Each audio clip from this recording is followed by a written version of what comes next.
حوا علیہ السلام کا تھا کہ اچانک اس میں سے پانی ابلنا شروع ہوا اور انہوں نے دوڑ کر حضرت نوح علیہ السلام کو باخبر کیا۔ حضرت نوح علیہ السلام نے فرمایا کہ میں اور میرے بچے بھی اس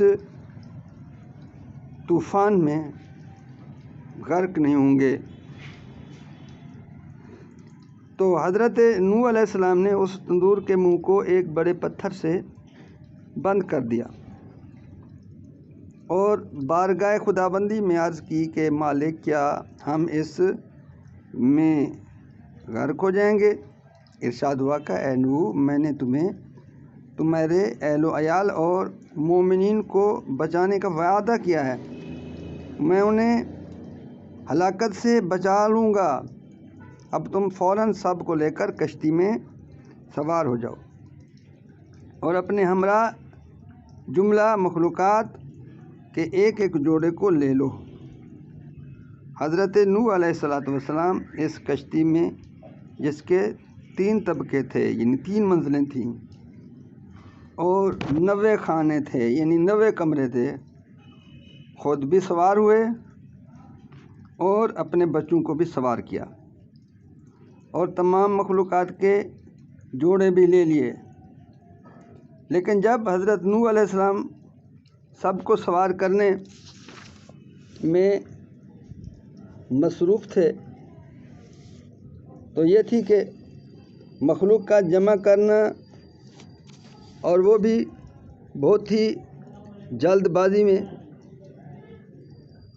بہت مشکل تھا۔ لہذا بارگاہ خداوندی میں عرض کی کہ مالک، ساری دنیا سے جانوروں کو کیسے اکٹھا کروں؟ تو خالق کا ارشاد ہوا کہ میں سب کو بھیجے دیتا ہوں۔ چنانچہ وہ ساری مخلوق جس کا کشتی میں سوار کرنا مقصود تھا، ایک ہوا کے جھونکے سے حضرت نوح علیہ السلام تک پہنچ گئے اور انہوں نے سب کو سب سے پہلے طبقے میں درندوں کو سوار کیا اور دیگر جانوروں کو سوار کیا، درمیانی طبقے میں کھانے پینے کا سامان رکھا اور اوپر کے طبقے میں انسانوں کو سوار کیا۔ ایک روایت میں ہے کہ دوسرے طبقے میں بھی جانوروں میں سے کچھ، کیونکہ چونٹی سب سے چھوٹی تھی اسی لیے اس کو اوپر والے طبقے میں رکھا۔ ایک روایت میں ہے کہ دراج یعنی تیتر کو بھی پہلے ہی طبقے میں رکھا۔ کتاب بدائع الاخبار اسماعیل سبزواری کے صفحہ نمبر 259 میں ہے کہ دراج محب آل محمد تھا۔ ایک روایت میں ہے کہ تمام جانوروں کو ہدایت کر دی گئی تھی کہ ذرا ایک دوسرے کے قریب جانے سے پرہیز کریں، لہذا شیر و بکری سب ایک ساتھ پرامن طریقے پر ٹھہر گئے۔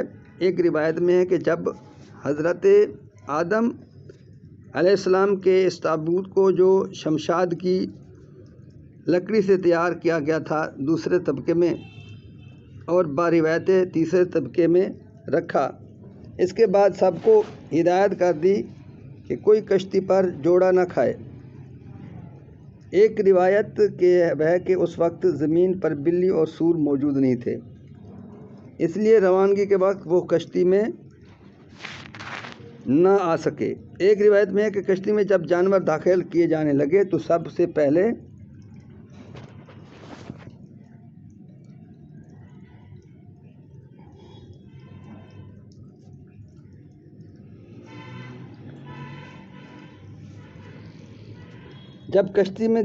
ہونے لگے تو بکری نے نافرمانی کی، جس کی وجہ سے حضرت نوح علیہ السلام نے اسے جبراً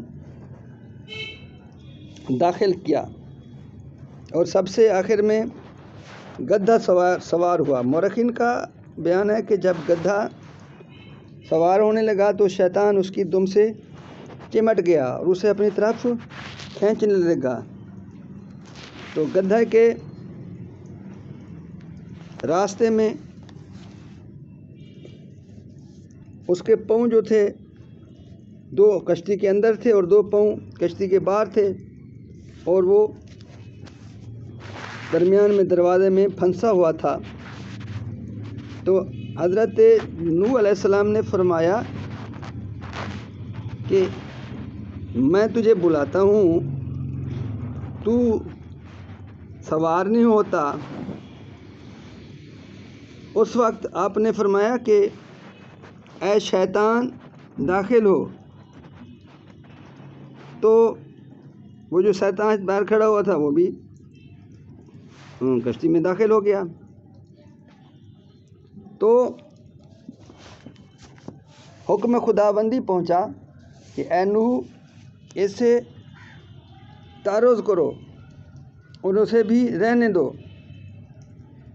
جملہ مورخین اور محدثین کا بیان ہے کہ قرآن مجید میں بھی ہے کہ حضرت نوح علیہ السلام نے کشتی میں لوگوں کو سوار کرتے وقت اپنے فرزندوں اور بیویوں کو حکم دیا کہ کشتی میں سوار ہو جاؤ۔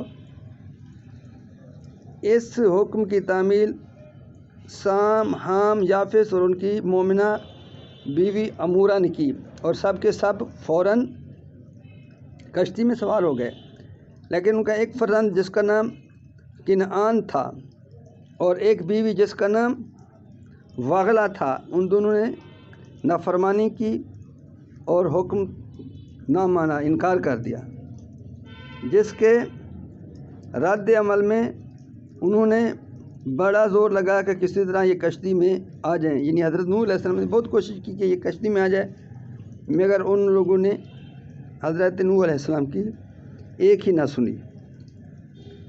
حضرت نوح علیہ السلام نے اپنے بیٹے کنعان سے باصرار سوار ہونے کو کہا، تو اس نے جواب دیا کہ میں سوار نہیں ہوں گا، آپ میری فکر نہ کریں، یہ بڑے بڑے پہاڑ کھڑے ہیں، میں ان کے ذریعے سے اپنے آپ کو بچا لوں گا، لیکن بالآخر وہ غرق ہو گیا۔